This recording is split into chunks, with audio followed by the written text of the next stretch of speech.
Well, good morning again, everyone, and welcome. If I could ask you to please stand for the presentation of our colors by the Chickasaw High School Color Guard, and then also to remain standing for the singing of our national anthem by Dr. LaShonda Robinson of Bishop State.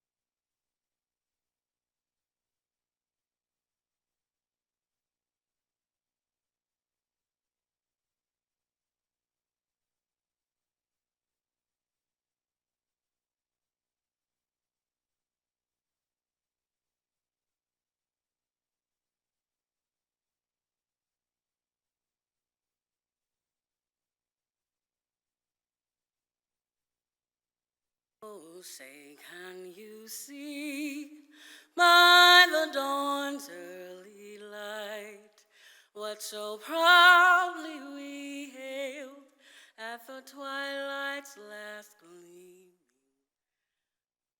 Broad stripes and bright stars through the perilous fight. Oh, the ramparts we watched were so gallantly streaming, and the rocket's red glare, bombs bursting in air, they proved through the night that our flag was still there. Oh, say does that star-spangled banner yet wave in the land of the free and the home of the brave?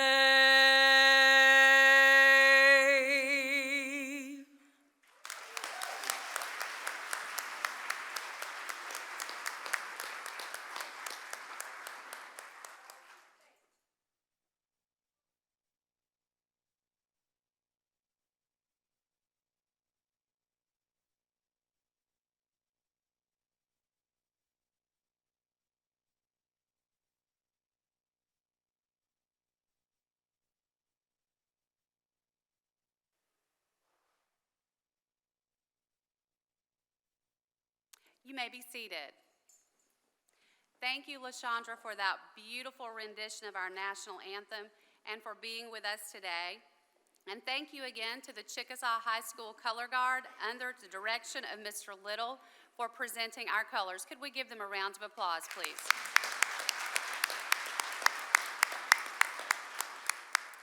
Also, many thanks to Mr. Robert McWilliams from Bishop State for our pre-session beautiful music. Thank you so much, and he'll be here throughout the conference. Well, good morning again, everyone. My name is Ashley Wilkins, and it is my honor to serve as the current Alabama Community College Association President. I also serve as the Vice President and Dean of Institutional Services and Community Development at Wallace Community College in Dothan. Joining me on stage is Annette Funderburk. She is ACCA First Vice President and President of Ingram State Technical College. ACCA Second Vice President, Dr. Denitha Griffin, Dean of Students and Executive Assistant to the President at Wallace Community College, Selma. Also joining us on stage is Alabama Community College System Board of Trustees member Jeb Shell. Jeb is the CFO of Hargrove Engineers and Constructors in Mobile. Mr. Shell is extremely active in the Mobile Bay area, serving or having served on boards of United Cerebral Palsy, Boy Scouts of America, J.H. Outback Mobile, Chair and President for Bay Area Food Bank, and the Downtown Mobile Alliance. His honors are numerous, and we are grateful to have his advocacy and support. Trustee Shell, I invite you to come forward and bring greetings to the 2023 ACCA Conference.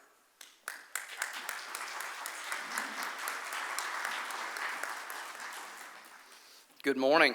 It's a pleasure to welcome y'all here to my beautiful hometown. I'll be very brief because I know the person coming behind me is a lot more interesting than I am. So we have a lot going on in Mobile and downtown, and I hope that you're allowed enough time to walk around and enjoy it. More importantly, go get some dinner. We've got a lot of great restaurants and bars. Hargrove moved downtown in 2005 and to about 10,000 square feet re-renovated when the company had about 50 teammates. You could walk about 4 blocks during the day and not pass somebody. And now you can't walk 1 block on a Tuesday evening and not come across somebody. So it's pretty remarkable what's happened here in a lot of places, but I know here. Hargrove now has about 125,000 square feet of renovated here in Mobile and 500 people on our mobile campus. And that little firm of 50 back in 2005 was about 2,819 offices across the country. So what is happening in Mobile?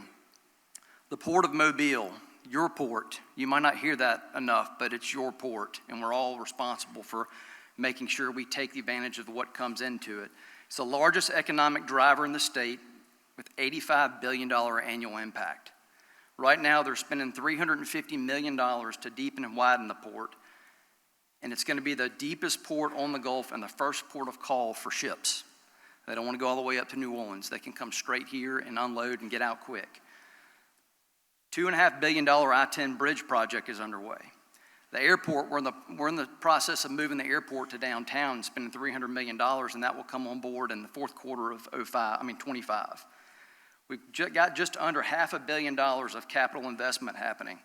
A few of them are Austell, $100 million for a new steel ship facility they're going to be building, working on a $3.3 billion multi-ship contract for the Coast Guard. Airbus added a third assembly line. That's going to be 1,000 new jobs once it's completed. And Alabama will have the 4th largest aircraft manufacturing facility in the world. People don't hear that enough.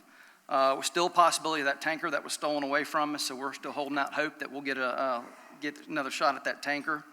University of South Alabama is expanding their health system, and then Bishop State. And it's been remarkable what's happened at Bishop.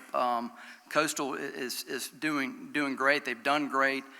Bishop, with Olivier Charles there, has been really remarkable in becoming what we all need it to be, along with Coastal.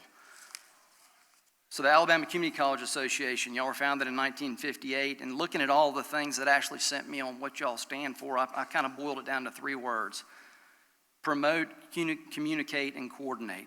Y'all talk amongst yourselves, and everything gets better. Y'all talk to the system, everything gets better. So what is ACCA and ACCS is important? Why? To create a path to a degree, to provide skills and training for our citizens to have good paying jobs. If I had known 20 years ago or 30 years ago that I could go and get a trade or go to a school and be making $150,000 to $200,000 a year in a trade versus going the route that I went, it's worked out pretty well for me, but that might have changed the direction I went. And the community college system is critical to delivering the workforce for today and for tomorrow. And what you're doing here and at the system office is critical to make Alabama and position us to be a manufacturing and innovation hub for the entire nation. It's why I agreed to join this board and why I'm so passionate about making every one of you successful. The students you represent, the schools you represent, and what you do. So all those opportunities I talked about earlier are just the beginning. Having the deepest port on the Gulf and first of call, intermodal to the interior, so whether you're in Montgomery or you're in Birmingham or you're in Huntsville, they're going to unload here and send stuff there. It's going to create businesses all over the place. Second-tier suppliers. Having the 4th largest manufacturing center in the world will continue to expand its reach and bring 2-tier suppliers. And these are just the beginning. With the demographic, economic, and political issues plaguing Europe and the allure of China fading, the resurgence of manufacturing in the United States is happening now, but it'll only accelerate. I love the economic development guys, and we have some of the best in the state. But those in this room and those you represent are on the front lines to make sure that this state captures every opportunity that's in front of us. We have a generational opportunity in this state, and our grandkids and beyond are going to judge me and everyone in here on how well we take advantage of the opportunities in front of us and don't waste it. I know that you don't intend on sitting on your heels, and I don't intend on doing it either. But we need to get after it and take advantage of it. We want to make sure this state is a go-to for manufacturing, technology, and healthcare. And I thank you again for your commitment, not only to the association and to the system and to the schools and the students you represent. Hope you have a great stay here in Mobile, and I thank you and welcome again to your Port City.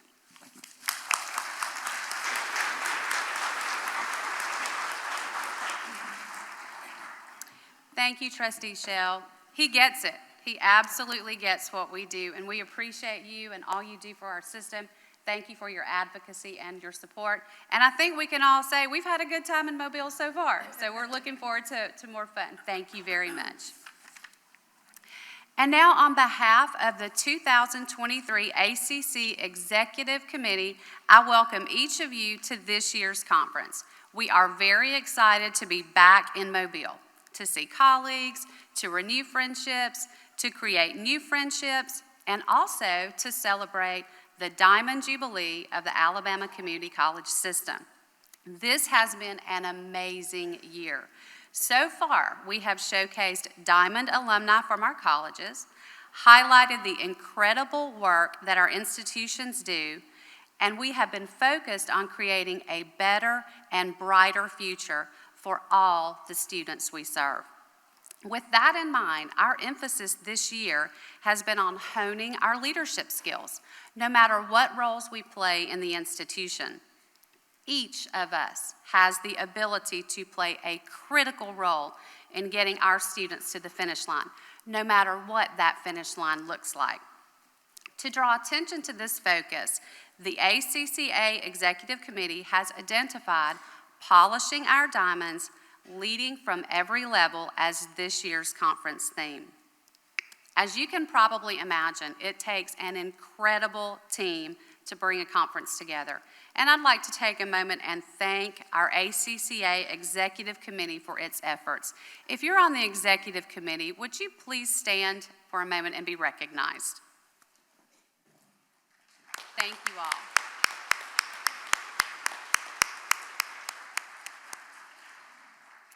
We hope that you enjoy the sessions that are planned and that they provide a catalyst for inspiring discussions for the development of new ideas that we will all carry back to our colleges. We hope that you're able to reconnect with those you don't see regularly and that you also have an opportunity to network and make those new connections. The program was designed to cover a broad range of topics and interests to inspire everyone to polish your diamonds as we return home to our respective colleges. And now I'd like to ask Dr. Denitha Griffin to come forward and make our announcements.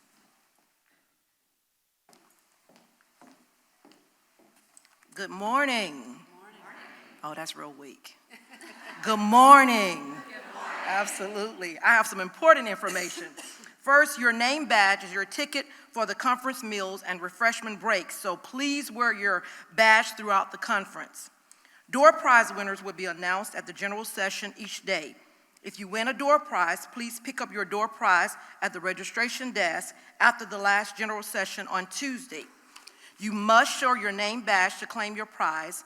We have some terrific prizes this year, including gift baskets from each college, gift cards, and of course, your favorite, cash. You may have already visited our 70-plus vendors in the exhibit hall this morning. If you did not, please visit them with a lunch or during your afternoon break. They will be open until 4 p.m. today. We are using C-Event apps for this year's conference. Just download from your app store and search for the 2023 ACCA conference. The conference apps provides information on schedules, exhibitors, maps, and session evaluations. This year, we have returned to conference pathways to help guide our selections, but concurrent sessions are open to all attendees. Many thanks to Ingram State Technical Community College for taking care of the printed programs. The programs were printed and donated by the Alabama Correctional Industries, a division of the Alabama Department of Correction in collaboration with Ingram State Technical College. We really appreciate it. Special thanks to Ward Scott Morris for the Wi-Fi. New this year are roundtable sessions located in the vendor area. A grab-and-go lunch will be available on the concourse in the vendor area immediately following this morning general session. We invite you to enjoy concourse seating or gather with colleagues in any of the convention center meeting spaces. We have also added a session by Diamond sponsors Path to Success Foundation covering Pathways to Prosperity, a plan to eliminate workforce participant barriers through scholarships at 1 today in the ballroom. If you need any assistance, please call on our wonderful student ambassadors and Phi Theta Kappa members from both Bishop State Community College or see a member of the ACCA Executive Committee. Please remember that tonight's Diamond Jubilee reception will begin at 5:30 in the Renaissance Riverview Bon Secours Ballroom. As conference attendees, you are invited as guests of honor. This is not a formal event, so feel free to come as you are right now. We hope you will be able to attend and enjoy hors d'oeuvres before you head out for dinner or other activities. There will be a brief program, and Chancellor Baker will share his thoughts on this wonderful Jubilee year. It will be an evening to celebrate the outstanding work of faculty and staff of the Alabama Community College system, which will toast and honor you tonight. Thank you.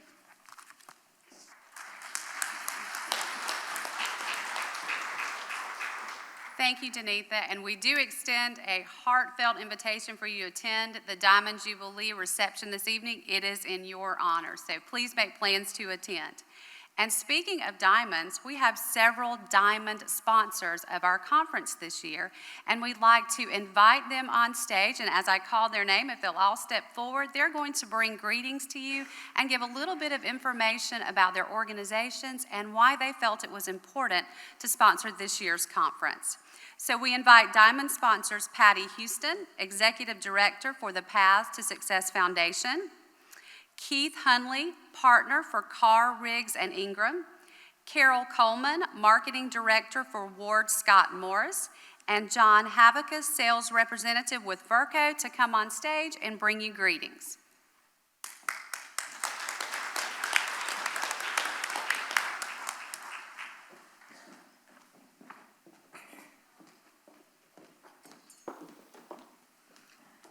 Well, good morning. Oh, that's still weak, isn't it? Good morning. Good morning. Thank you. What a privilege it is for me to have the opportunity to welcome you to day 2 of your ACCA conference and to spend a few moments spreading the good news about the Paths for Success Foundation. So let me ask you, show of hands, how many of you have heard of this foundation? Raise your hand for me. Oh, that's encouraging, because that means that we have been spreading the word. But what is most exciting to me right now is that after today, all of you are going to be aware of the foundation. You know, this foundation was born from a vision, the belief that through strategic planning, careful collaboration, and by building the right partnerships, together we can make a difference in the lives of the people in this great state. The foundation's mission is centered around removing barriers that prohibit an individual's ability to participate in the very things that can change their lives. Those barriers might be something like a lack of child care, a need for affordable and reliable transportation, or it might be that someone wants to enroll in one of your workforce development program, a program that can better their lives and lead them to gainful employment. This foundation is here to help. The community college system and all of the colleges and the 130 plus sites around this state provides the best opportunity to help all Alabamians. The slide that you see is a snapshot of some of the partnerships that the foundation is currently engaged with. I'm proud to tell you that all of those highlighted in red are partnerships with the Alabama Community College system. Today at 1 o'clock, has already been mentioned, I think we're in the Mobile Bay Ballroom, I'm going to lead a session to talk about one of these partnerships, which is to provide information on available scholarships for those individuals that want to participate in some of your workforce development programs. This session is going to be useful to technical staff and personnel faculty, non-credit workforce development folks. It's also key to the adult education department. I hope that some of you will be able to join me. In addition to that, counselors and advisors may find this useful because you can actually help guide people to the website and help them walk through the application process for scholarships. You know, helping people is a worthy cause. There may be none more important than to provide opportunities for those that have no clear path to a better life. It is why this foundation exists, and I believe it is at the very core of what you do every day. So I say to you again, thank you for a few moments to share with you. I hope you enjoy the rest of your conference. Safe travels home on Tuesday, and may you spend this Thanksgiving holiday with the very people that mean the most to you. Thank you.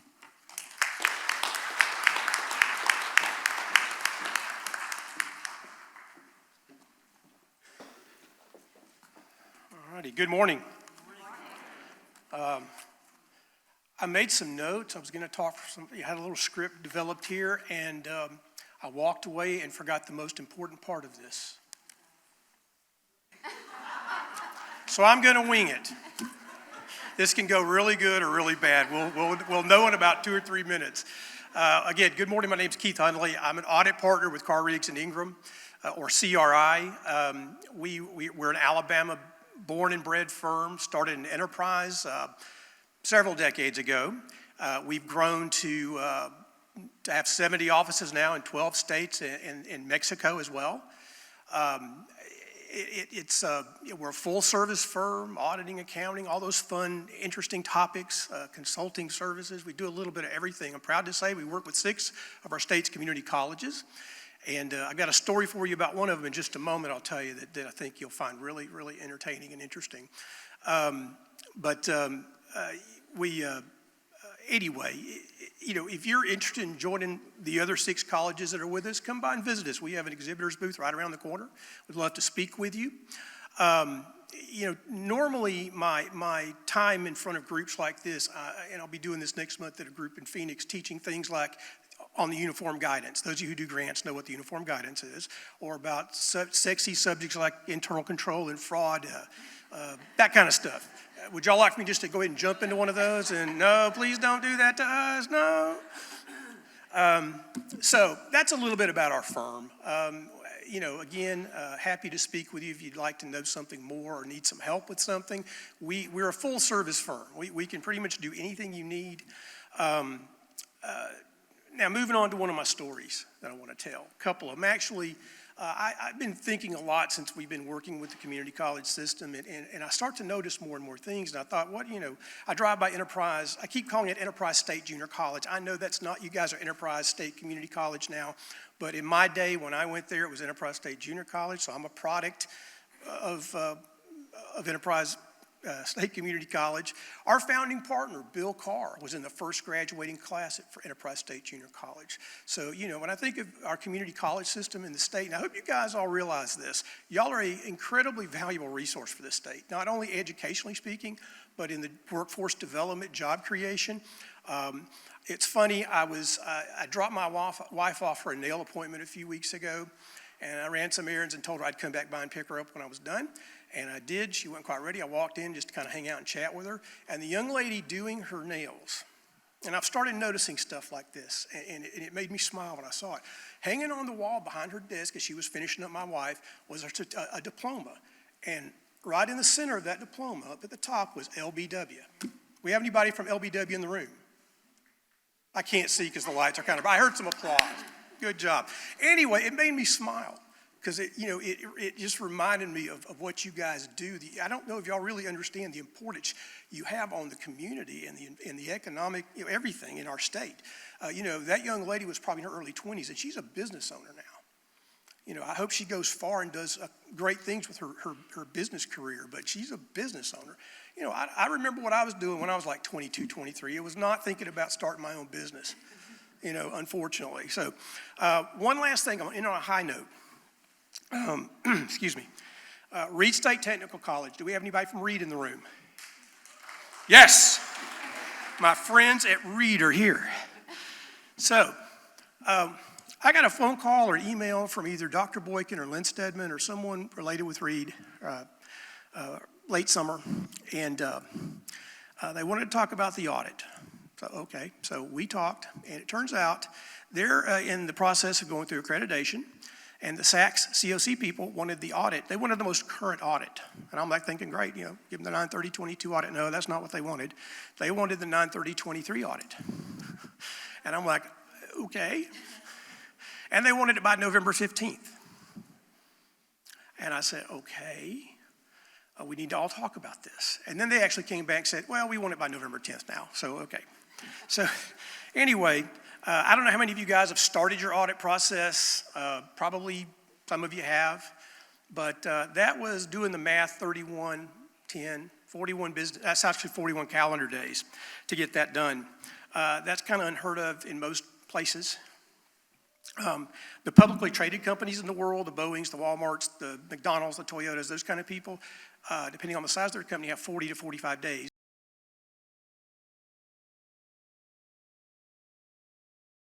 Or colleges or anything else to have to do things like that. So anyway, we talked, we thought about it, we slept on it, we probably all had a few drinks about it too. But it also came to our attention that Dr. Boykin, the president of the college, as well as Chancellor Baker, really wanted to do this.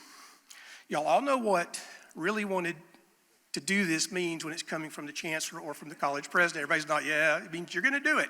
So we had to come up with a way to do it. And I probably had some doubters in my group that you guys will never do this. And I'm sure there might have been some people on the other side too that thought, I will never do this. But anyway, we developed a plan. We put into place some really hard deadlines that could not be missed. And everybody at Reed met every single deadline that I set. And there were some pretty tough ones. And our team met all the deadlines. We also had great support from Sarah Calhoun and Billy Merrill at the ACCS office in Montgomery. And there's probably others I'm missing. But everybody just, what it reminded me of, if you have a good plan and you have a good team and you work together, there is absolutely nothing you cannot do. So the bottom line was we issued their report on November 9th. Ooh, yeah, that's impressive. I was impressed. And I knew we probably could do it, but it was, anyway, great job to the folks at Reed. They deserve a hand because that is not something, again, that is not something they're accustomed, or probably any of you are accustomed to doing. We do it very seldomly. And it's difficult to do. They pulled it off. And so, again, they're going through the accreditation process. I know they will be successful with no problems just because of what I experienced with them. And that's even a taste of what they can do. Again, teamwork, man, I'm telling you, it was an amazing experience. I would love to do that like that every year. Lynn Stedman said she would kill me if I tried to do it again. Because I know they put a lot of extra time in on that. Again, that did not leave a lot of wiggle room in there. So anyway, great job for the folks at Reed. Appreciate all y'all did. Everybody else that helped on that, thank you. I'm sure I've used up all my time, so I'll shut up and get off the stage. Thank you all. Enjoy your time in Mobile. Have a great conference. Again, we're honored to be, we're happy and proud to be Diamond sponsors this year, and look forward to being with you guys again in the future. Take care. Thank you.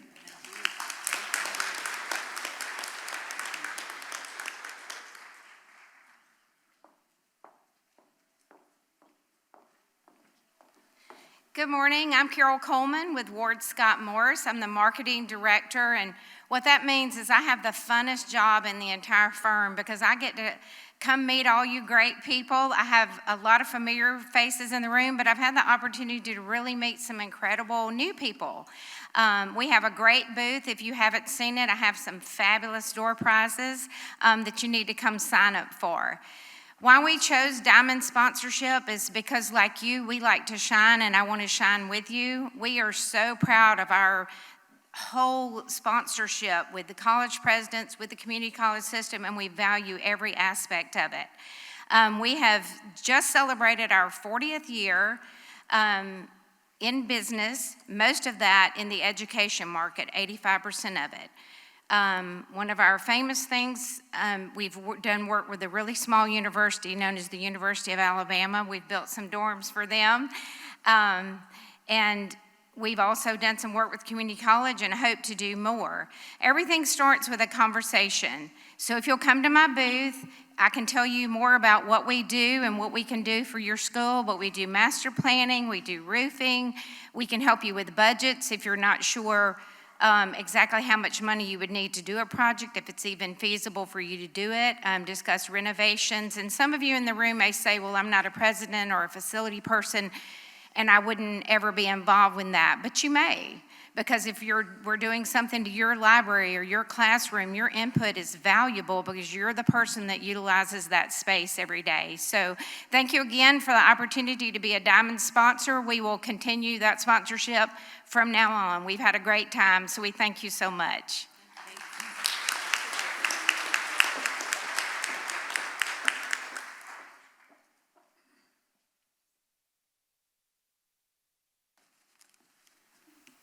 Good morning. Good morning. I have just a small note. And it's interesting, some of the speakers have I think we had the same notes. I'm also a product of the community college system. In 1987, I graduated from Huffman High School and didn't have the best grades, didn't know what I wanted to do, where I wanted to go. And Jefferson State was the best fit for me at that particular time. And some of the things that I learned there, whether it was day classes, night classes while I worked, I've carried with me to this very day. It taught me work habits, taught me how to study, time management, and that I wanted to continue to strive for more.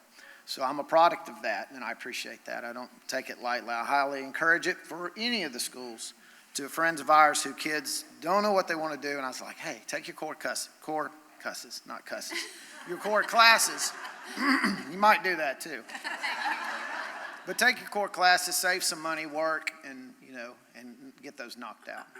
So for the past 12 years, I'm proud to say I've worked with Verco Manufacturing. We are I was trying to see if it worked.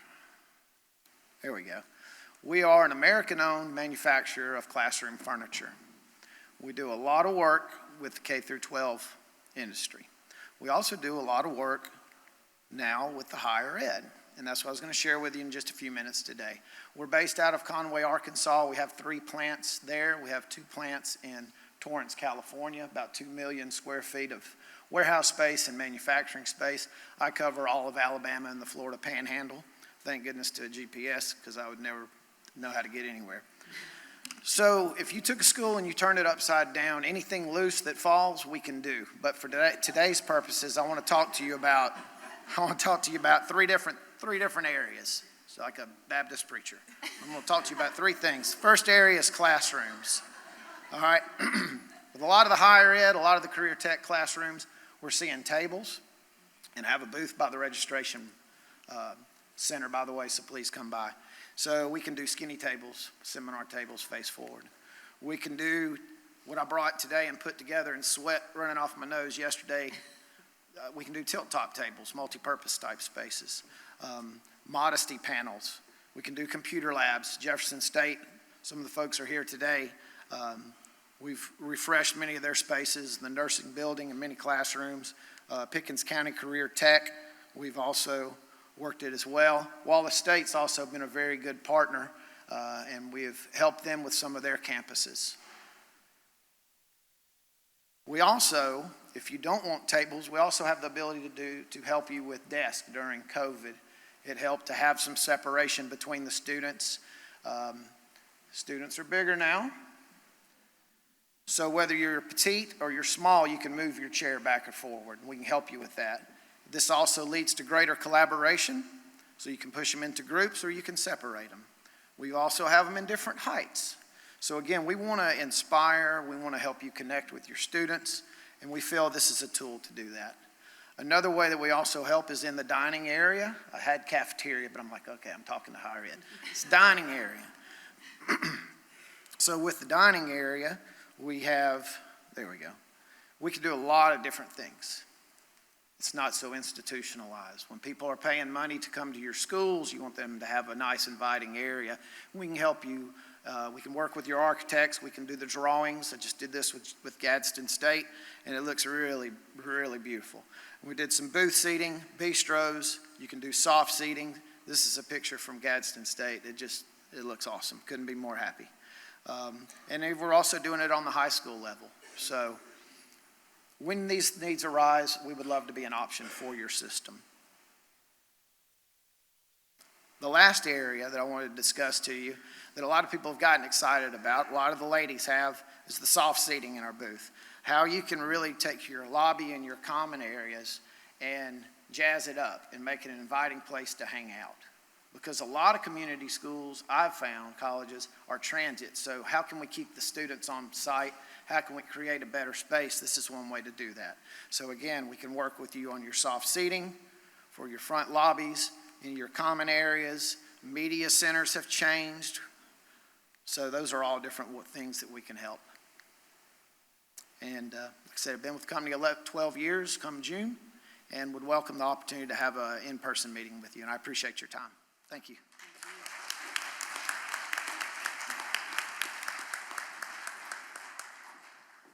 Thank you once again to our Diamond sponsors. You have all been wonderful to work with, and we appreciate your support of the conference and the work you do in our system. And now I'd like to invite President Annette Funderburk to announce the annual ACCA Award winner and introduce today's keynote speaker. Good morning. One more time. Good morning. All right, we're getting ready for you, Mr. Bragg. We're excited to have you come. Each year, the ACCA Executive Committee recognizes a current or former member of the committee for outstanding service to the committee, titled the Outstanding Service Award. This is the only award given by the committee annually. The recipient of this year's award has provided dedicated service to the committee throughout his outstanding work with technology resources. His work behind the scenes is critical to the success of all of our conference activities. The 2023 award is presented to West Touraine, Calhoun Community College.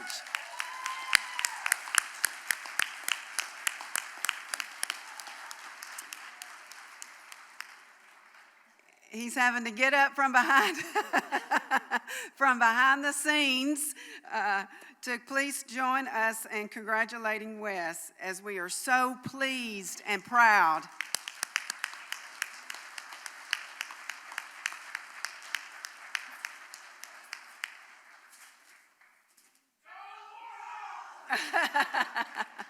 Many of you may not have seen him before because he's so busy doing so many great things for our committee and has done this for several years. We thank you so much for your service and congratulate you.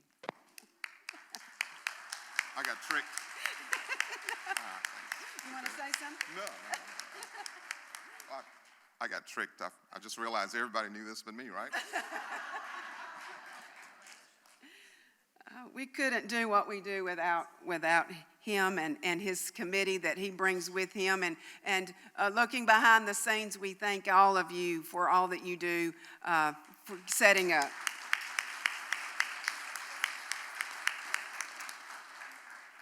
I now have the great pleasure of introducing today's keynote speaker. And he truly needs no introduction in his home state of Alabama, or anywhere else for that matter. Pulitzer Prize winner Rick Bragg is the author of 12 books, including the best-selling Ava's Man and All Over But the Shoutin'. He writes a monthly column for Southern Living, teaches writing at the University of Alabama, and is also a regular contributor to Garden and Gun magazine. I enjoy reading all of those. He has won more than 50 writing awards, including the American Society of Newspaper Editors Distinguished Writing Award twice. He was also honored with the Harper Lee Award for Alabama's Distinguished Writer of the Year. I would like to add my personal point of privilege here and perspective. I've read several of his books, and I grew up in rural Talladega County, not very far from the people and the places that you write about in your great books. You capture perfectly and beautifully our special way of life here in the Deep South, and more particularly in Alabama. You and your body of work have helped make our state an even more special place to live and to call home. And now please welcome author, professor, and special Alabamian, Rick Bragg.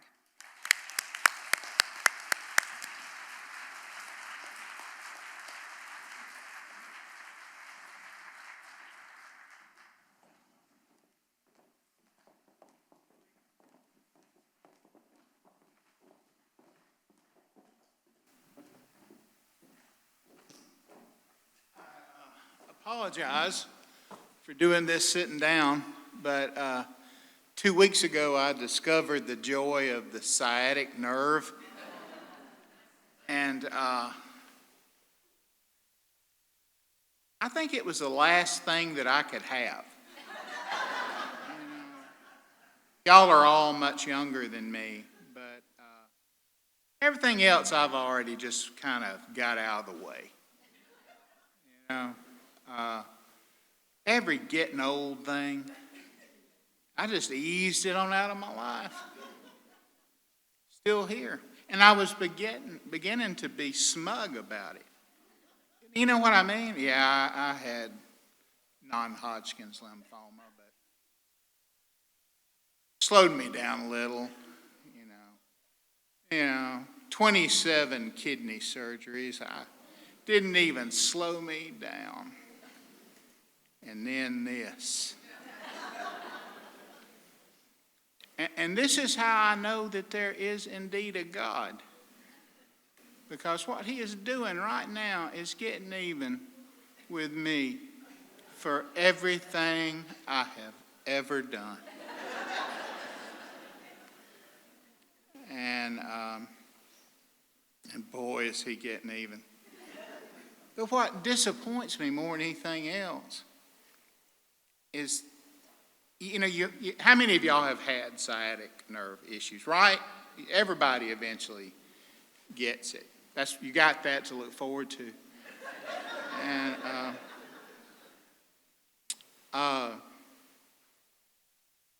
and the first 15 people I told about it said that it would go away, in a couple of weeks. Well, no, it don't. And then I was over it. I got an old Cypress house over in Fairhope, or what we like to call Mobile's tarted up little sister. And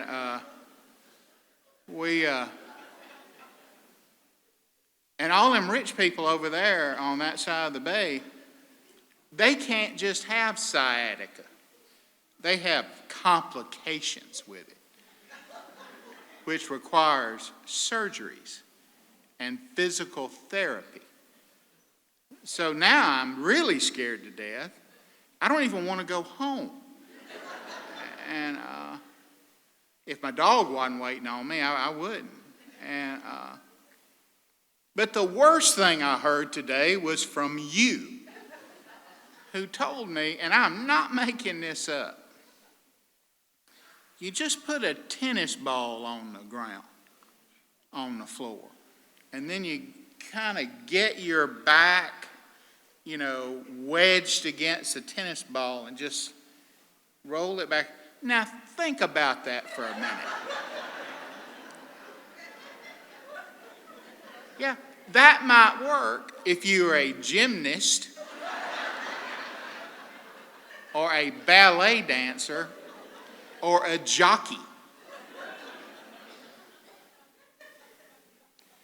I am 6'2", 270 pounds.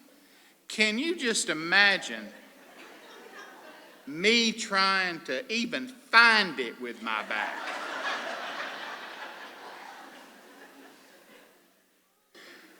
I'm sorry, I just pictured that on that carpet and just a cold shiver went through my whole body. So I think this might be the one that gets me. I have been shot at a dozen times. I have been tear gassed in a place called the Bazaar of the Storytellers in Islamabad, Pakistan. I've just been beat up a lot.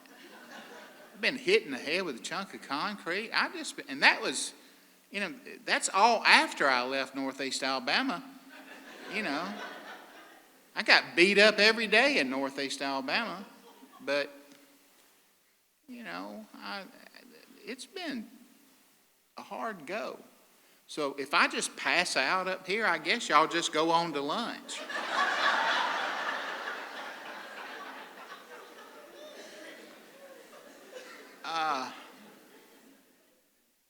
I am not. You reach a certain age. I'll be 65, my birthday. And you reach a certain age where you start, thinking very highly of your little self, as my grandma used to say. Like, get your little self on out of here. And I was 6'2" then. Get your little self out of here. But I've begun to think about my legacy. The legacy I have. And the honest God truth is, my people who are pulpwooders, cotton mill workers, coal miners, farmers, loggers of all kinds. I drove a dump truck, drove a bulldozer very badly. A bulldozer is something you should not go into ignorant. My people work with their hands. And a lot of those jobs are gone. So a lot of them, generations of them, they needed a key or a little help or a door. And they found that at community colleges. They didn't need a lot. These are the toughest damn people on the face of the planet. These are the toughest human beings I've ever known. They just needed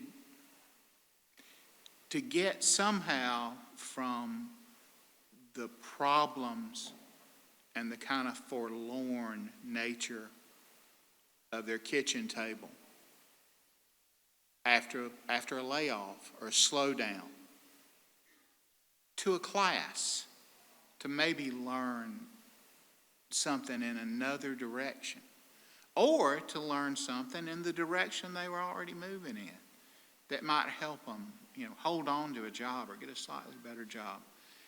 But I couldn't even begin to name off the people in my own family that y'all have helped.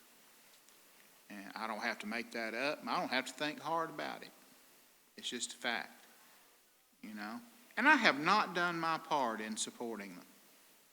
For instance, I realize that the cosmetic arts are a very small part of what y'all do, but I don't even help with that. I've been cutting my own hair for 57 years. And a friend of mine told me, and it looks like it.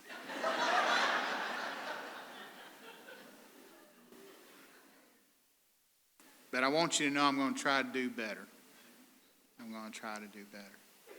I'm honored to be here with y'all.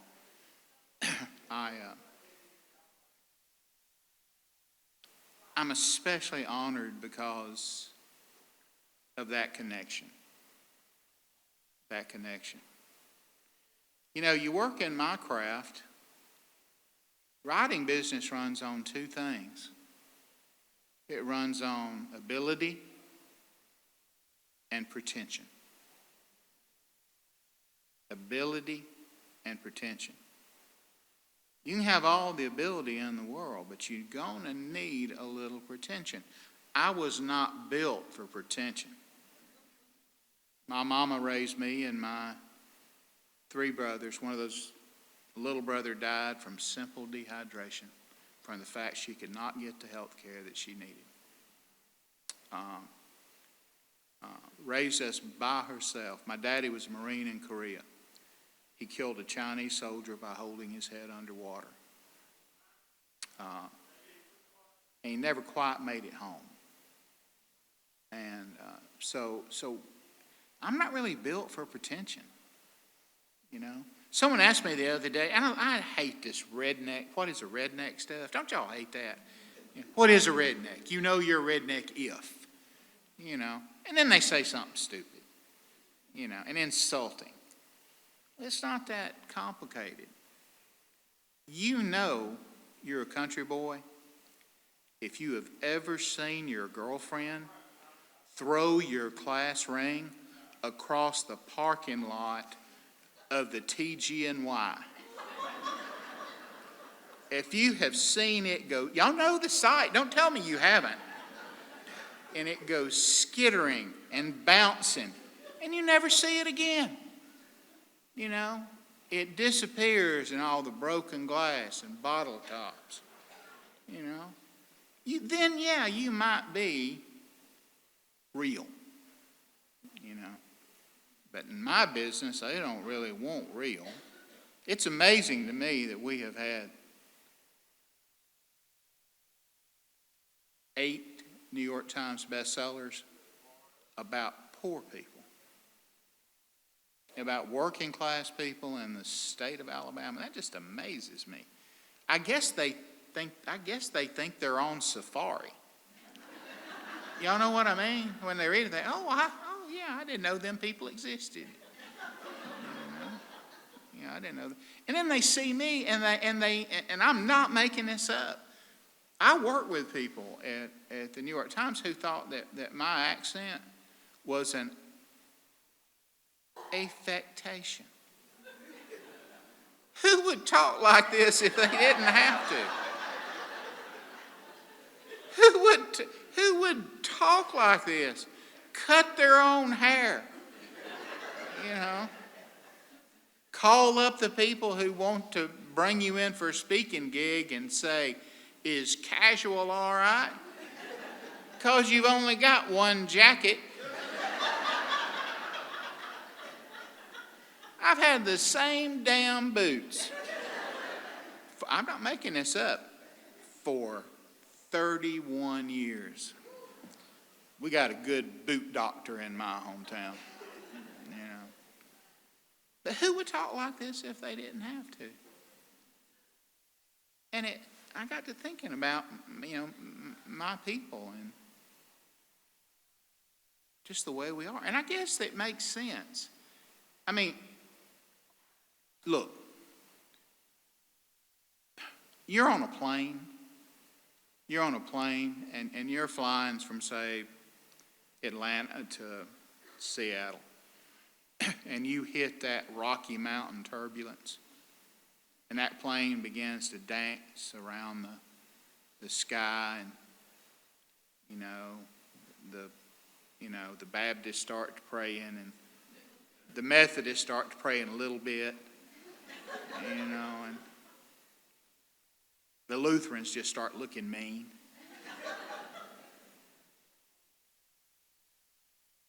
And then you hear that voice come in over the intercom. And just about all the time it's a Southerner. Have y'all ever noticed that? It's a Southern accent. And it's so calming and capable. We're capable. We don't flutter around, And that voice says, ladies and gentlemen, this is your captain speaking. We've hit a little rough area. It ain't no big deal. We're going to climb up to about 40,000 feet, get a little closer to Jesus. And then we're just going to ease it on down, get you down in one piece, just a little while. And everything's going to be all right. And you're grateful for your accent. There are times when you don't want it. Like I said, I have had the good fortune to have been in several operating theaters as the source of attention. And you know, I admit, I'm kind of relieved to hear that Yankee Harvard accent. Y'all know what I mean? That Harvard accent from behind the mask. I'm kind of relieved, you know, especially if they're working on something hard, something important, you know. Look, there's parts of me, I'm just fine, you know, do whatever you want to with it. But there are parts of me I want to keep more or less working, you know, until I ease on out of here. And like, you know, brain stuff. You're a brain surgeon? I want him to sound like he went to Yale. I don't want my brain surgeon to bust through them double doors. Have you noticed how hard they come through those double doors? You know, when you're on that gurney, why can't they just open the door? Why do they have to slam you through the doors? You're already nervous. And they slam you through the doors, and here comes, right behind you, comes the guy in the mask, and you look up, and he's got on a roll-tied bandana around his head.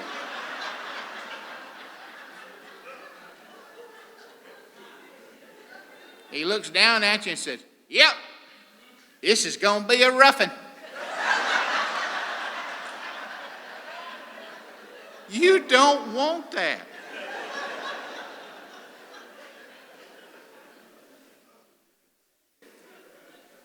True story.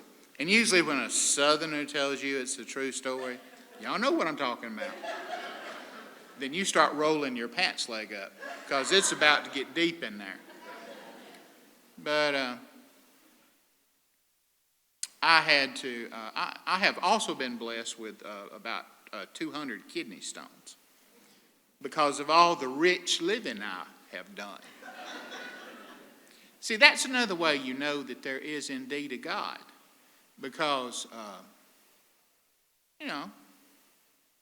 I've always done exactly what I wanted to do, which is hard to do unless you are a Rockefeller or a Kennedy. Hard to do that. But I've always done more or less what I wanted to do. Ate what I wanted to eat, drank a little bit, don't do it anymore because I find it's hard enough to stand upright when you're not. But it has resulted in about 200 kidney stones. And I don't get them little delicate little kidney stones. You know the kind I'm talking about, look like a BB? No, I get them kidney stones look like a meteorite. The kind people find in their backyard.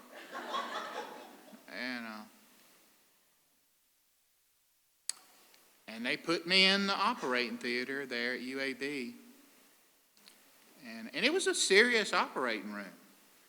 And they don't tell you that the indignities that you will have to suffer in a kidney surgery. And the worst indignity is the table, the operating table, is not a table. It's like, what do you call that thing that people vault off of in gymnastics? The horse?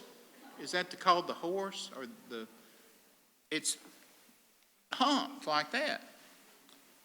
So your heels are pinned to one end of the table, and your head is pinned to the other end, and I do mean pinned. And your midsection, including the part they need to get to, is up in the air. Just up in the air. This, by the way, this is the high-class portion of this talk. And I remember, and then they whip the sheet off. And there you just are. And there are supposed to be like 3 people in the room, right? Supposed to be an anesthesiologist, and I pronounced that right, and I'm so proud of myself. There's the anesthesiologist and, the surgeon, and maybe one other person who I think is there to get help when they fail. But that was not the way it was. I was there on teaching day.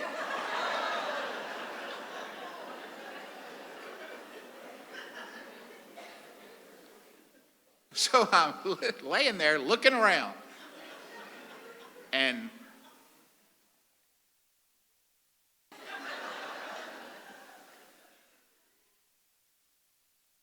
the last thing I heard before the anesthesia, before the gas took effect,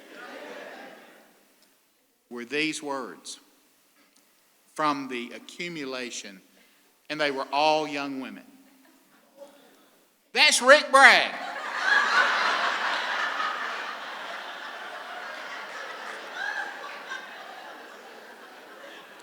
Is that him? That's him. My mama loves him. We had to read all his books in school. And I blacked out. So the way I look, I've never had stage fright. And I think the reason is because of that. And that's the worst thing ever going to happen to you in front of a crowd. I mean, you cannot even imagine anything worse than that happening to you in front of a crowd. So I'm all right. Y'all can ask me mean questions. I don't give a damn. You can do anything you want to. I kind of like being who I am. I kind of like being who I am. It hurts me that we've lost ground. We've just lost ground. We seem to be happy in our meanness now. And that breaks my heart. And we need to get out of that. We need to get out of that. I remember, and you didn't never talk politics one of these things because half the people get up and leave. Oddly enough, never the half that buy your books. Yeah, but y'all remember Hal Heflin? You know, worked both sides of the aisle, got things done, respected. Where's he gone? I mean, I know he's left the world, but you know, where have they all gone? Anyway, but I'm proud. Proud of my mom. My brother Sam, who passed away from pancreatic cancer 2 or 3 years ago, was the best man I ever knew. I'm so proud of him. You know, proud of my dog. You know, he's a southern dog. He eats a little cow manure every now and then, but that's all right. He comes up in the yard, and I look at him, and I say, I saw what you were doing, and that's okay. That's okay.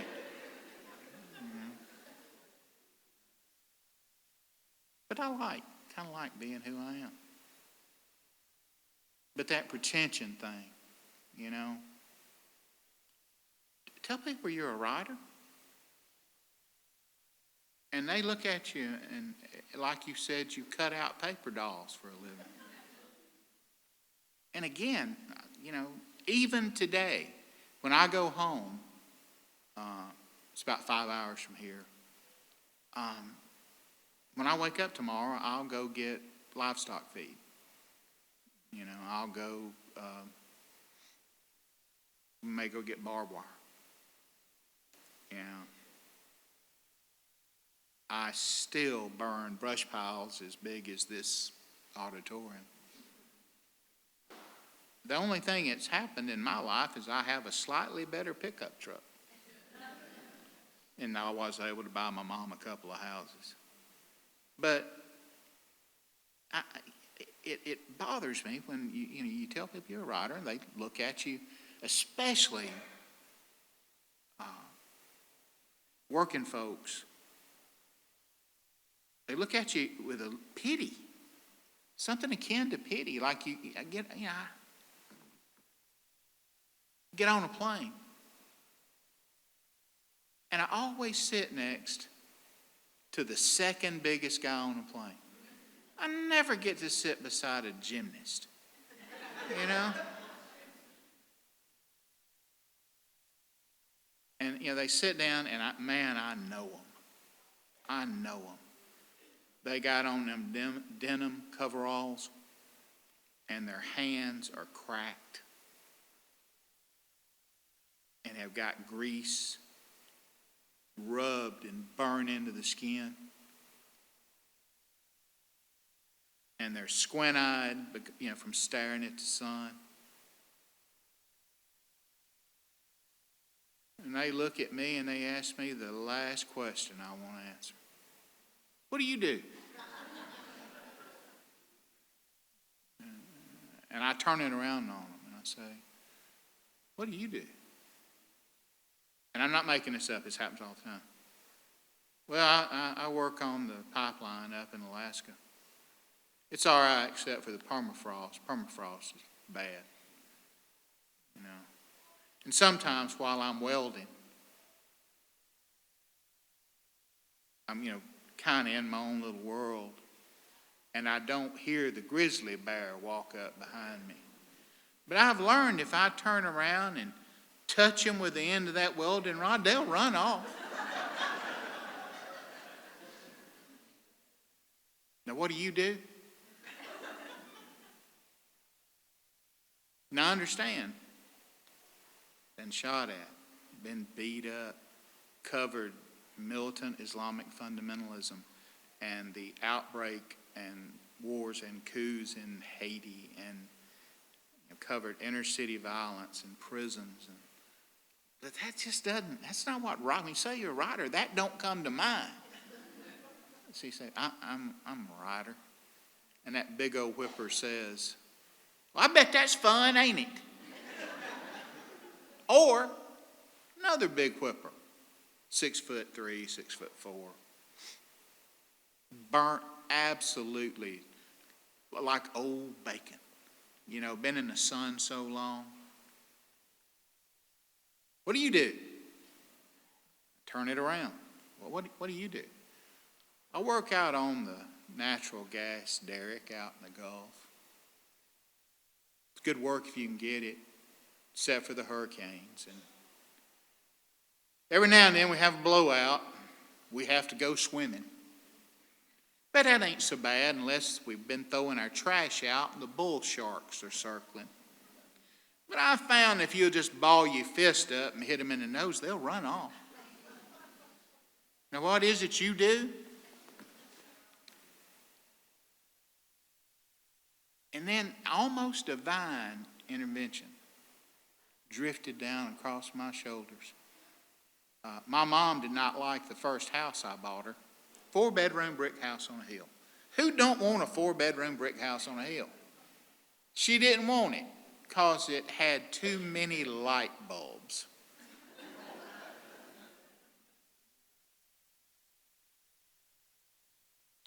So I found her a red cedar cabin in the middle of 40 acres of mountain pasture. Her granddaddy made liquor on the ridge behind the house 80 years before.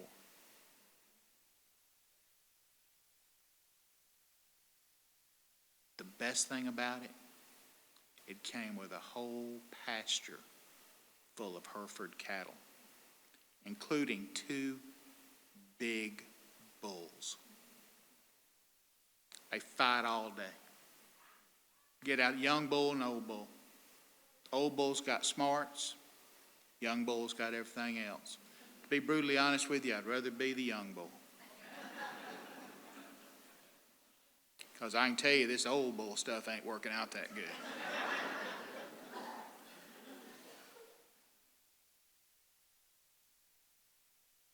Beautiful. Sit there on the fence and just watch them, And it was great because now when I got on a plane and that big whipper sat down next to me and said, now what do you do? I say, I raise bulls. And their eyebrows shoot up and they say, oh man, I bet that's fun, ain't it? I didn't have to be ashamed of who I was. and everything was perfect. To one day, my mama was walking across the pasture to feed her fish in the lake. My mama believes that fish cannot survive on their own. So she takes 2 sacks of white bread. We have the only fish in Alabama that have diabetes. And she takes and feeds her fish. But on the way back, the young bull chased her. Now, Mama's pretty spry, but she ain't really built for, speed. And she got away, but she called me up. Said, "Hun, we got to get rid of the bulls." And I said, "No, Mama, that's foolish." Man, you know you've reached a certain age when you can say these words, and pardon my French, but well, hell, Mama, that's just foolish. You think you can say that, but you can't. You don't get to say that to your mama. So I'll just show you. So I drove home, got out of the truck, climbed that fence like a squirrel monkey, jumped down and went striding purposefully across that pasture. Whereupon the young bull took after me and tried to gore me to death. And I hid behind a water oak tree like a rodeo clown, trying to keep it between. He wanted to kill me.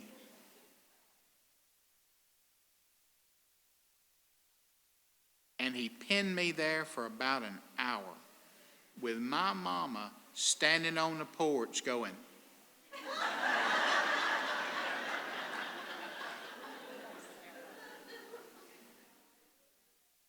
and the road goes down, the Mark Green Road goes down in front of the pasture. Everybody knows you. So there you are, pinned by the bulls behind the tree, and people start blowing their horns and laughing at you. And pull over and stop. Nobody helps. They just stop to laugh.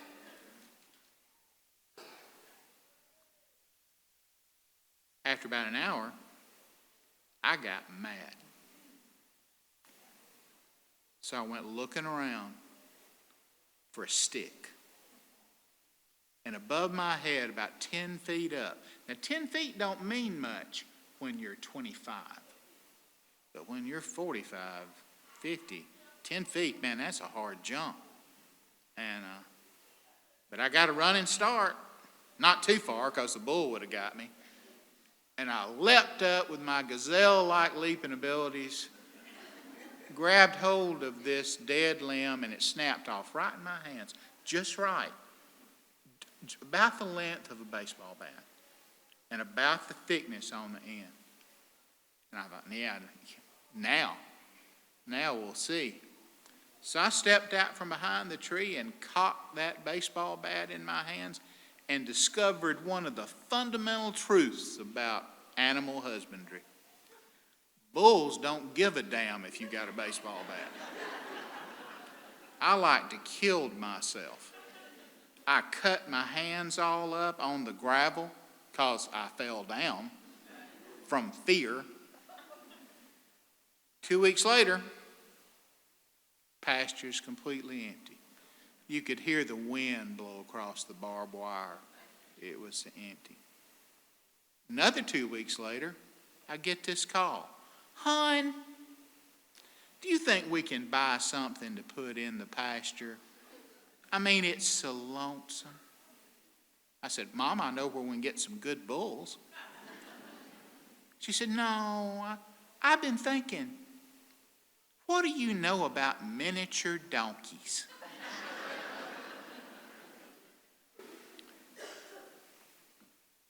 So I got her 2 miniature donkeys. Y'all know how much a miniature donkey costs? $1,500 a pop for a jackass. You know, I'm thinking a regular jackass only costs about $75. So a miniature jackass should what? Go about $35? No. So I found a place down here, actually, in Fairhope. Raises and breeds miniature donkeys. And they put them in one of those trailers normally reserved for racehorses and hauled them up to Calhoun County. And they trotted out of the trailer, and I've never seen my mama so happy as they trotted out. Bucky and Mimi. Mimi ran up behind me while I was petting Bucky and bit me on the leader right behind my leg. Y'all know that part of your, what do you call that? Ligament there? Nailed me. I thought I was crippled. But the worst part is when I get on a plane. Yeah, let that run through your imagination for a minute. Get on a plane. Here comes that big whipper. And he sits down beside me. What do? I can't tell him I'm a miniature donkey wrangler. So I just look him right in the eye, give him my best kind of Gary Cooper squint, and say, I'm a rider. Thank y'all.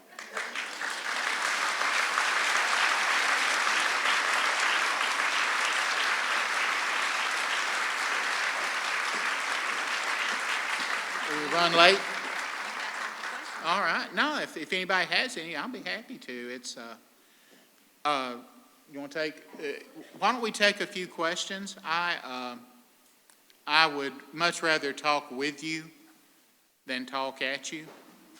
But I'm also prepared to just sit here looking petulant if y'all don't have any. So any questions about anything? I'll tell the truth. Or I'll craft a really fine lie and we'll go from there. I can't see good. Well, obviously I have done a bang-up job. All right. We like to call that the pity question. Do you remember the pretty girl's friend? What now? The pretty girl's friend, Beth Reeves. Oh, sure. Yes. Beth is a former community college, and she's working adjunct at Bevel State. So I told her I'd tell you hello. I'll be doggone. You know, usually when I hear a question like that, I start coming up with a denial. Because I have been set free by 87 good women. And quite frankly, at this point in my writing life, the first thing I do is I scan the crowd. Used to be we scanned the crowd for that, you know, but you know, my books have not made a lot of enemies. You know, they really have not. You know, I've written about some very difficult things in my family. I wrote about my dad. I wrote about, you know, my mom and my people. But every now and then, you just never know what's going to make somebody mad. And I was doing a talk at Jacksonville State, and you know, this is my hometown. You know, we got 700 people, sold out auditorium. I've had a lot bigger crowds than that, but never where everybody there knew my middle name.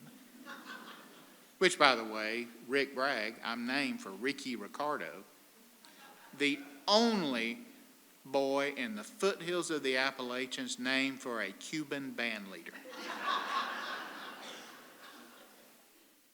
Mama loved Ricky. She tolerated Lucy. She'd watch the Lucy show and say, "Now, how'd that redheaded woman land a man like that?" But, they knew me. Everybody there knew me. They were there the night that I raced Lynn Johnson across the parking lot there at the TGNY in a 1969 pearl white Camaro convertible. Beat him. He was in a Plymouth, so it wasn't no big deal. But they knew me, and I'm kind of looking forward to it in a way, and right before I'm supposed to leave to go to the auditorium, I get a call, and it's my cousin Carlos Slatt, and you can't make that name up either. Carlos.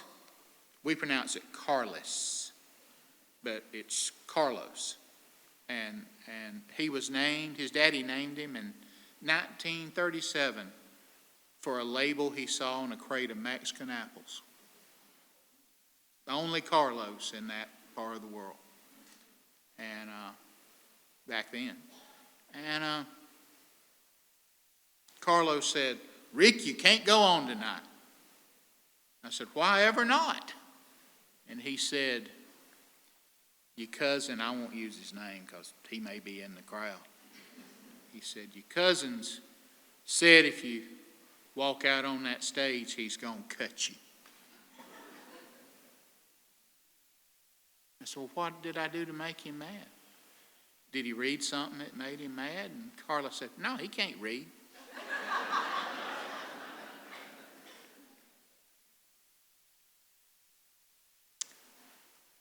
So, now understand, I've been in a fist fight or two. I have been in more fist fights than any writer in America, now that Hemingway is dead. And, Faulkner wouldn't fight nobody. And so I'm not scared. But they're so worried that I'm going to get knifed on stage that they got the entire Jacksonville State University police force. And there's something about college cops, and y'all know what I'm talking about. They got a lot of time for weightlifting. And them were some of the biggest boys I've ever seen in my life. I mean, arms, like this, just busting out. And first of all, that's just foolish. You can buy a shirt big enough to where you.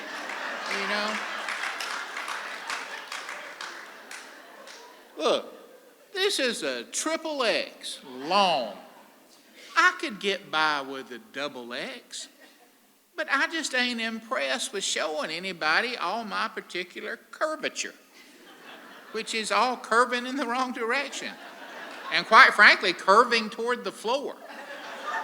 So I don't. But anyway, these are the biggest boys I've ever seen, standing around me. How do you give a book talk, a literary talk, when you got the Pittsburgh Steelers defensive line standing behind you? But I made it fine. He didn't show up. And everything was great till I went to the signing table. And I walked out, and I was so relieved. I didn't make a fool of myself in front of my people. And everybody's looking at me as I walk across the thing, mostly thinking, I knew him when he was in high school, and how in the hell did he ever manage to write a book? And I sat in the metal folding chair that they'd set up for me at the table, and it broke. And it broke. So in front of all my people, I'm sprawled out flat on my back on the ground like this. I bit my own tongue. I had to have a stitch. So whatever happens here will be easier than that. Anybody else? Yes, ma'am. Well, thank you. It's a slow day in Mobile. My what now?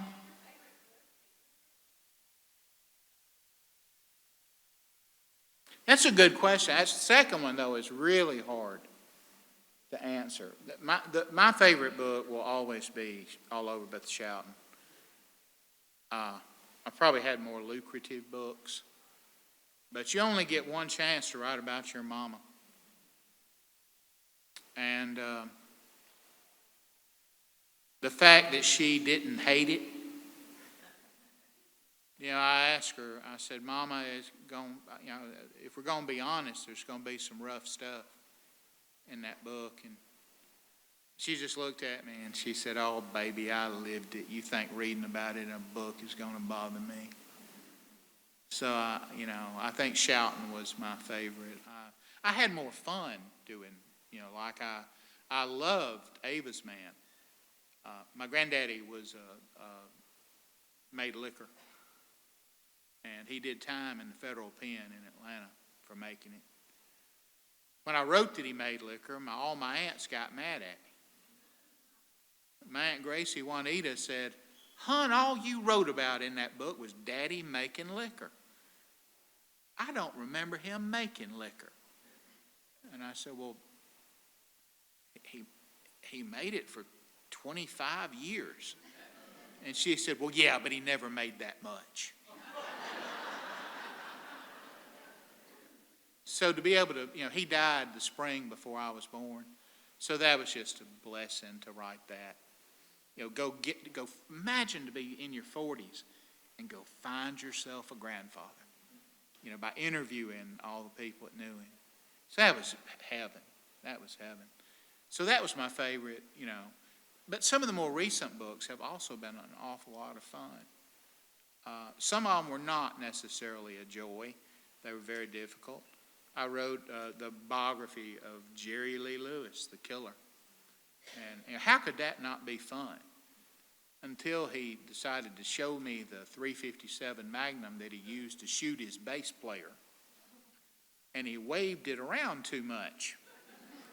And I thought to myself, well, if he had shot me, he wouldn't have meant to. And later, as I got in my car to go home, I thought, well, would that make me any less dead? So, as far as my favorite book, my favorite book of all time is Larry McMurtry's Lonesome Dove. Won the Pulitzer Prize for Literature. That and Last Picture Show by him, he's just brilliant. And I just love him. And he passed recently, and I got to write a piece about what he meant to me for, I think it was the LA Times, the Washington Post. And it just made, I was just so proud to do it. So, yeah. I've known a lot of great writers. I knew Pat Conroy. He was a mentor. He loved my mom. I knew Willie Morris, who got so drunk eating catfish one night, he ran into both sides of a door jamb. How do you hit both sides of a door jamb? But I've known a lot of them, but McMurtry was my favorite. That's a good question. Yes, ma'am. Good morning. Good morning. Just three quick things. You're a great storyteller. It was as if we were sitting around a fire in a very relaxed environment, just hanging on to your every word and waiting for the next event to unfold. You're my new best friend. Second, when you were going into the operating room and you looked back and saw the healthcare worker with the roll-tied bandana, that just meant you were in excellent hands. I know that. I think you are absolutely right. As a matter of fact, most of the trimming on me that has occurred has been, from, with doctors. Roll Tide to that. Yes, ma'am. And they did the final thing, I don't know how long ago all the scenarios with your mom and the bulls took place, but do you still have the men donks, the miniature donkeys? If not, is the pasture empty? And if it is not, and you don't have the men donks, has anything replaced them? So basically, what's the status of your pasture today? That's a very good question and one I've never gotten. The miniature donkeys live a long time. And Bucky and Mimi are in the pasture right now. They are, look, I'd love to just sit up here and lie and tell you what great pets they are. But all they do is eat. Because again, they got 40 acres of fattening fescue grass. All they do is eat and scream if you are 2 minutes late taking them their sweet feed at night. They eat and they scream. I got cousins like that. But they eat and they scream, eat and scream, eat and scream. I think sometimes that I would like to get some more cows. My buddy, my Australian Shepherd that I wrote the book, The Speckled Beauty, has been ill, but I always thought that he's the best dog in the world. And I always thought I would just, I live very simply. I don't have stuff, And I thought I might get him some miniature Herefords just to run around, And then I thought about sheep. Sheep are good. The sheep can't kick you. And I thought about some sheep. But I think me and him are both just going to retire, But that's a good question. Yes, ma'am. Do you have another book in the works, and when can we look forward to reading that? Well, the good news is, yes, ma'am, I do have another book in the works because I have grown accustomed to eating.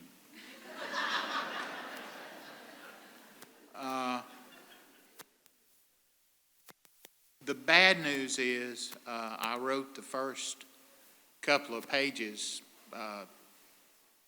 just the other day. So it'll take a couple of years.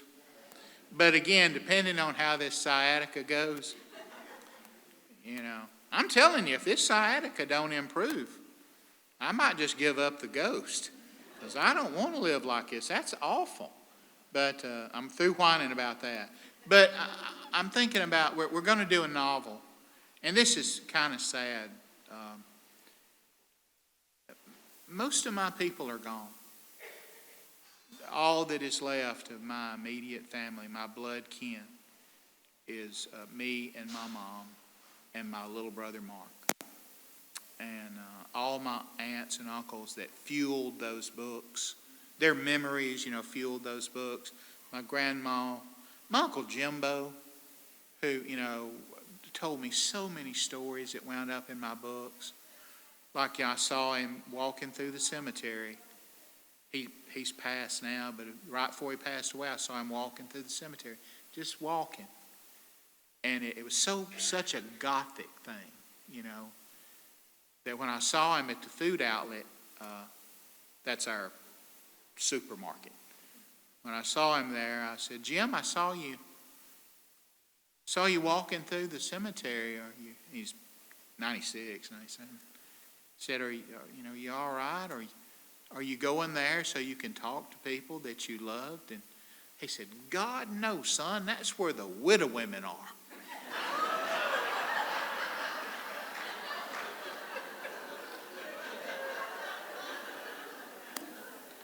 But see, they're gone. They're all gone. My mother's mind is sharp as a razor, but they're all gone. And I cannot bear to write. I used to write about death as an adventure. Life and death is an adventure. And it occurred to me that while I had lost my grandma, I never really knew my grandpa on my mom's side until I wrote that book. I've lost so many people, and I wrote about their passing as an adventure. And then you lose somebody really close to you, and you cannot bear to tell it. I cannot bear to tell my brother's passing. So what I write from now, I still write about family in the magazine stories, but they're lighthearted. They're, dressing. Why we don't put the dressing up in the turkey? Because it goes against the Lord. If you put your dressing up inside your turkey, you are committing a awful sacrilege, and you will go to hell for it.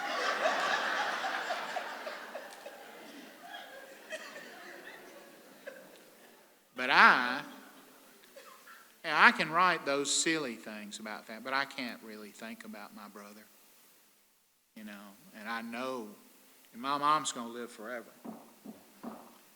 But when my mom is gone, and if I'm still alive, I will not tell it. So, so what do you do then? So you make something up. All these bestsellers are nonfiction books. Those people lived. So now I'm making something up. So I'm gonna write about, if it goes well, it bothers me the way that people in our state during an election year will just pick somebody to pick on. They used to do it, and y'all know what I'm talking about. Whole generations got elected doing it. And they're still doing it. Well, they've kind of changed gears. Now it's, they pick on the Mexicans. And that bothers me.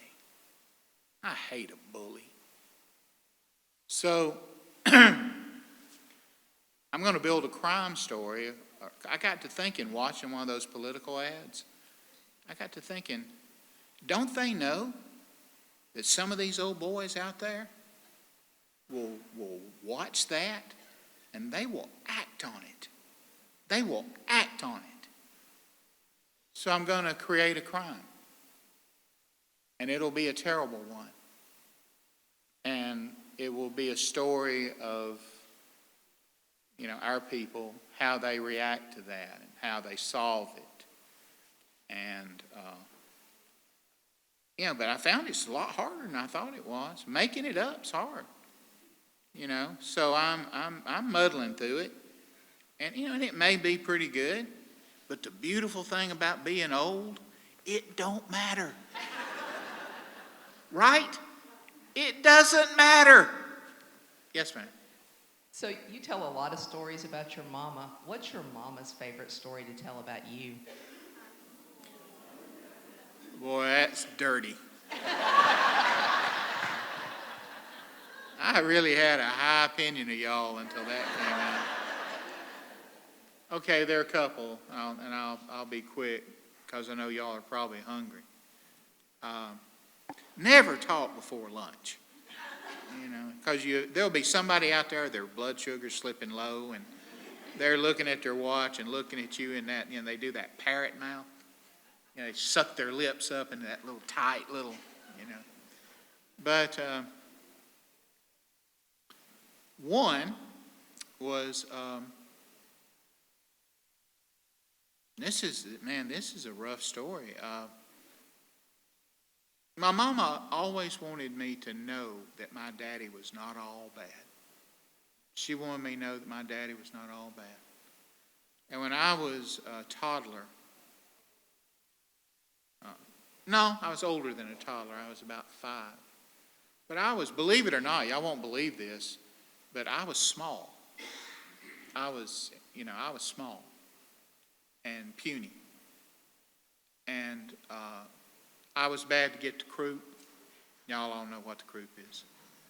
And to make a long story short, we were living in a place in Spring Garden, Alabama. And this is not a sob, but we didn't have any money. We didn't have any money. My daddy was not the kind of man who necessarily delivered a paycheck or groceries. And things were bad, and we didn't have a car, and we didn't have a phone. and I could not breathe. And my windpipe just seized up. And I was turning blue. And my mother was holding me and trying to, just getting ready to run out the front door and go running. But, we're, 2 miles from the nearest. And my daddy came in. He was drunk as Cooter Brown. But he came in the door. But he was a capable and a violent man. And he snatched me out of her arms and carried me to the kitchen. And he snapped. Imagine how strong you'd have to be to tear a box of salt in two, to twist it in two. And he got a handful of salt out, and he leaned me back, and he forced it down my throat. And it opened my throat up, and I started to breathe. So, that I guess what that means is that sometimes, an ineffectual man or a gentle man would not have done it, could not have done it. So sometimes a violent man has his purpose. But that was the one that she tells me to remind me, But my least favorite is we went to vacation once a year. We got in my Aunt Juanita's Biscayne, and we drove through Montgomery, stopped in Montgomery, ate fried chicken out of wax paper at a concrete picnic table on Highway 21. And you probably know the one. And then we go on down to the Castaway Cottages. We couldn't stay on the beach, so we got one of them places on the bay, or across the street from the bay, or across the highway across the street from the bay. But to us, it was Shangri-La. It was great. Me and my little brother Mark buried my brother Sam up to his neck in the sand and left him. We didn't bury him laying flat. We dug a hole and buried him. He couldn't get out. We came on to the house. And Mom said, "Where's your brother?" And I said, "Buried." She said, "Well, go get him before the tide comes in." But we were one day at dusk. And when I say that we were country people, a lot of people think that's a cliche. Being country is not a cliche. So we're all sitting around minding our own business and don't want to be indelicate, but I was in the bathroom. And when you're little, you have peculiar bathroom habits. And one of them is, I could not go to the bathroom unless I was completely buck naked. I do not want you to let that run through your head. But I was completely buck naked. And I hear right outside the door a siren, a loud siren. Well, I'm sorry, but, given a choice between like burning down or running buck naked out in public, I'm going to wait for the embers.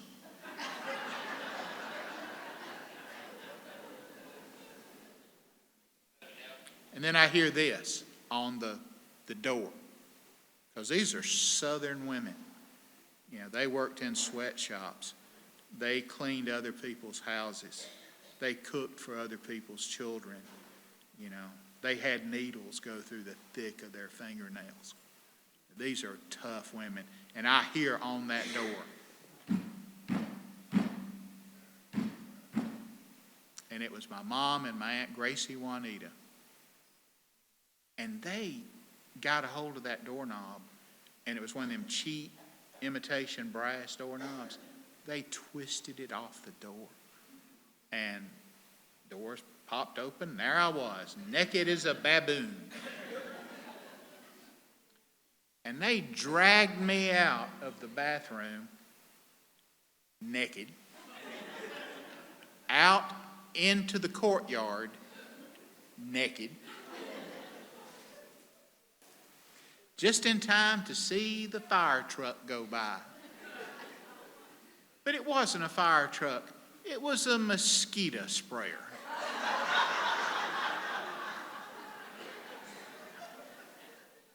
But we had never seen a mosquito sprayer, you know. And my mom had had the presence of mind to snatch up my bathing suit as they were going out the door and kind of threw it at me. Because we're a long way from the front door. And I hastily put it on. And I was safe, right? My dignity was intact. And I was just standing there looking cool, you know, looking at all the, you know, the other kids, especially the pretty girls that were standing around, especially the teenagers. And I just kind of put that hands across my chest in that way that skinny, redneck little boys been doing all their life, you know, and realized that I had put my bathing suit on wrong side out. And it had that little mesh panty in it.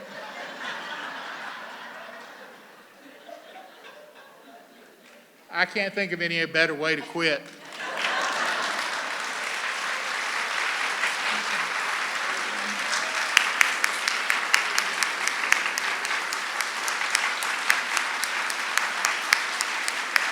Thank you.